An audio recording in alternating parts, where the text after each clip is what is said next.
तोशाम क्षेत्र को विकास के मामले में शिखर पर ले जाना और क्षेत्र की जनता की सेवा करना ही मेरा एकमात्र लक्ष्य है। क्षेत्र की जनता से जो स्नेह और सम्मान मुझे मिल रहा है, उसके लिए सम्मानित जनता का कोटि कोटि धन्यवाद करती हूँ। ये शब्द तोशाम से भाजपा प्रत्याशी श्रुति चौधरी ने तोशाम क्षेत्र के गांव बागनवाला, छप्पा, रागड़ान व भूषान सहित करीबन आधा दर्जन गांवों में जनसंपर्क अभियान के दौरान उपस्थित लोगों को संबोधित करते हुए कहे। इससे पूर्व विभिन्न गांवों में पहुंचने पर उनके सम्मान में ग्रामीणों ने सैकड़ों जगहों पर कार्यक्रम आयोजित कर मान सम्मान की सूचक पगड़ी पहनाई और फूल मालाएं भेंट कर एक तरफा समर्थन देने की घोषणा की।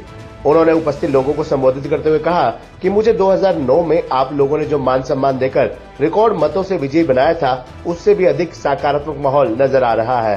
स्वर्गीय चौधरी बंसीलाल व सुरेंद्र सिंह की इस कर्म भूमि पर जहां किरण चौधरी ने अपनी अथक मेहनत और प्रयासों से पिछले 20 वर्षों से क्षेत्र के विकास में कोई कमी नहीं छोड़ी, उसी विकास को आगे बढ़ाना मेरा लक्ष्य बन चुका है। उन्होंने कहा कि भाजपा सरकार ही एकमात्र ऐसी सरकार है जो बिना भेदभाव के प्रदेश के हर कोने में समान रूप से विकास कर रही है। किसान हो या युवा महिला वर्ग हो या कर्मचारी, मुख्यमंत्री नायब सैनी के नेतृत्व में सभी वर्गों के लिए कार्य किए जा रहे हैं। बिना पर्ची बिना खर्ची के रोजगार का विषय तो युवाओं के लिए प्रेरणा का स्रोत बन गया है। किसानों के लिए 24 फसलों को न्यूनतम समर्थन मूल्य पर खरीद करने वाला हरियाणा देश में पहला राज्य बन गया है।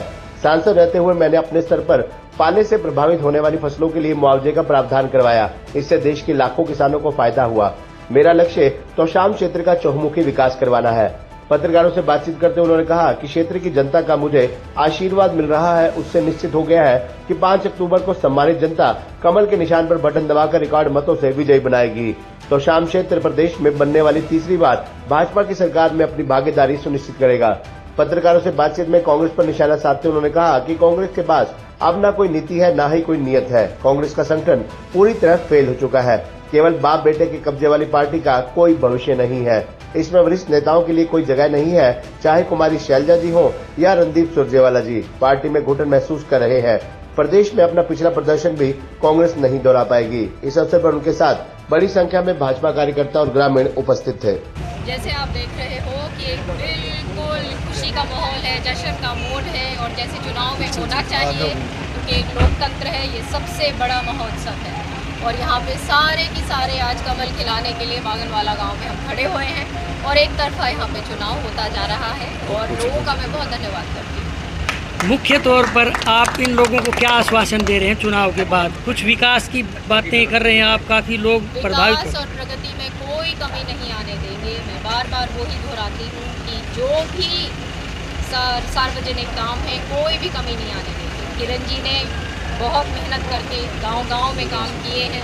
तो शाम में इतनी डेवलपमेंट हो रही है, जो घोर से घोर विरोधी भी जो लोकतंत्र में भी होते हैं, वो भी मानते हैं इस बात को। तो उस काम को आगे बढ़ाएंगे और कामों में कोई कमी नहीं होगी। श्रुति चौधरी को 1 मिनट की फुर्सत नहीं है, लोग घेरे खड़े हैं हर जगह। क्या 2009 में ऐसा समर्थन मिला था? ये तो अच्छा संकेत है।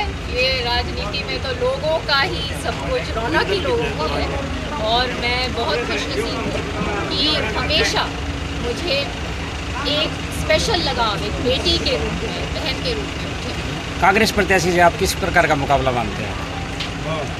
वो तो लोग बताएंगे मुकाबला क्या मुकाबला है या नहीं है, वो तो लोग अब जवाब देंगे और लोग क्या है।